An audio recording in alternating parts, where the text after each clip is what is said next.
with it, Boxing Worlds, BlakGooseTV as always, Mr. Positivity.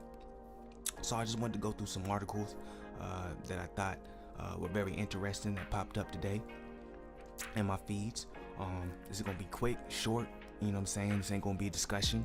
I just thought I would go ahead and throw these headlines out there because y'all would be interested as well as I was. You know what I'm saying? This is from foxsports.com.au. Going up 50 million every 3 months. Wild money behind potential Anthony Joshua mega fight. Anthony Joshua mega fight with who? Deontay Wilder's explosive win has set the scene for lucrative fights with Anthony Joshua, Dillian White, and Tyson Fury, but negotiations remain complicated. More Matchroom Sports chairman Barry Hearn. Wilder landed a huge right hand to stop Dominic Breazeale inside of 1 round, his 20th first round KO at the Barclays Center in Brooklyn on Sunday to retain his WBC heavyweight crown. The American promised a unification showdown with Joshua, who will make his U.S. debut against Andy Ruiz Jr. in New York on June 2nd. So I thought that was a very interesting headline. Y'all can read the rest of the article by itself. Once again, it's on foxsports.com. Once again, I just want to go ahead and pose this question right here. So does that mean the longer they wait, the better it is for them? Now see, think about that word I use, for them, not for us.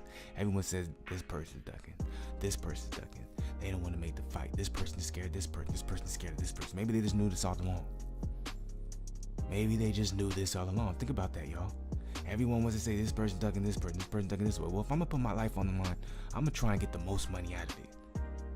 If y'all watched the video I put up of that short little interview Joshua did with Meek Mill, Joshua said he knows you get about 10 years in this sport. Now, I'm sure Wilder knows the same thing.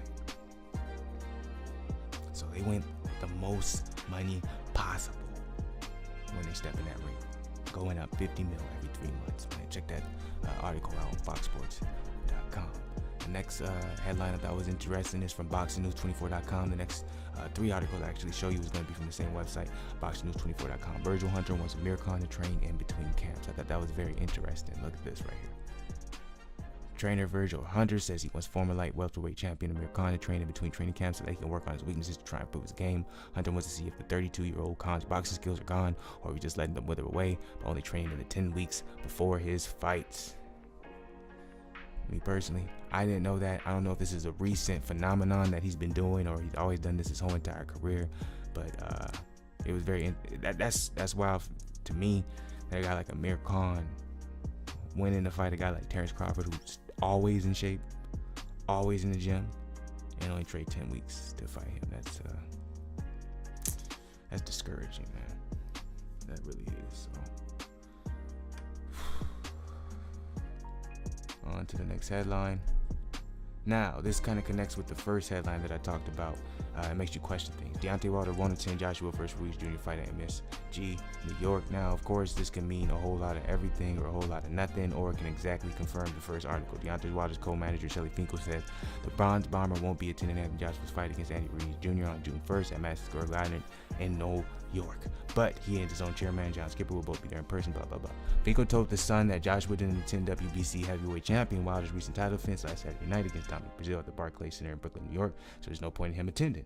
Joshua had talked about wanting to attend the Wilder Breazeale, but for some reason, he didn't go. Finkel says the plan is for Wilder to face Luis Ortiz, Tyson Fury, and Joshua in succession. Finkel isn't saying what the order is for Wilder to fight these guys, but it's believed that'll be Ortiz, Fury, and then Joshua in that order. Okay, so check this out. That only confirms the first article saying going up 50 mil every 3 months, and it's better for them to wait rather than to make the fight happen soon. Okay, so it's better later rather than sooner. It's not better sooner rather, you know what I'm saying?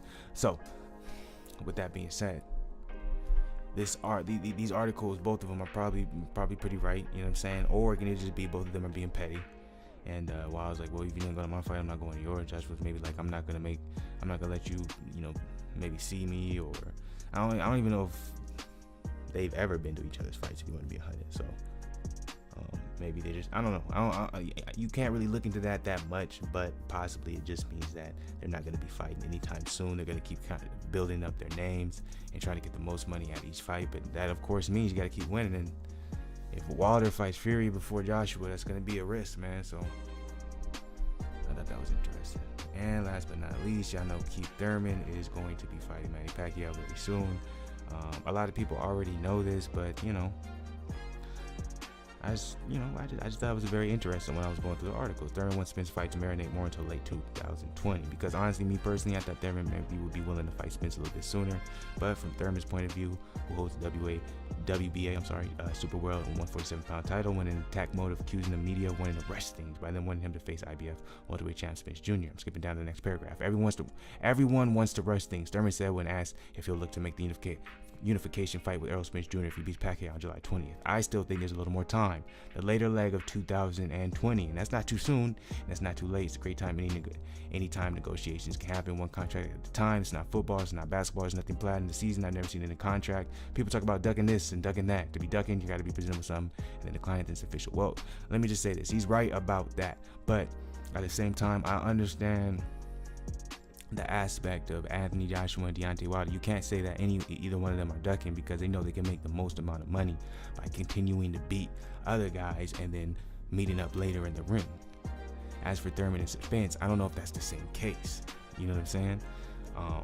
Either way it goes, I was a little disappointed for him to say the later leg of 2020. Not only to say that, but he's talking about beginning negotiations. So he may not be thinking about fighting Errol Spence till 2021.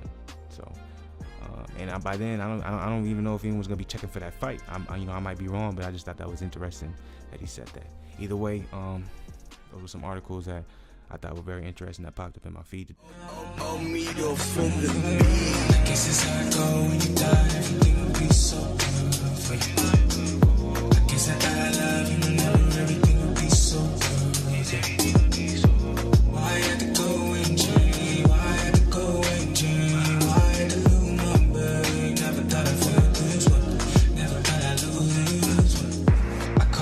Phone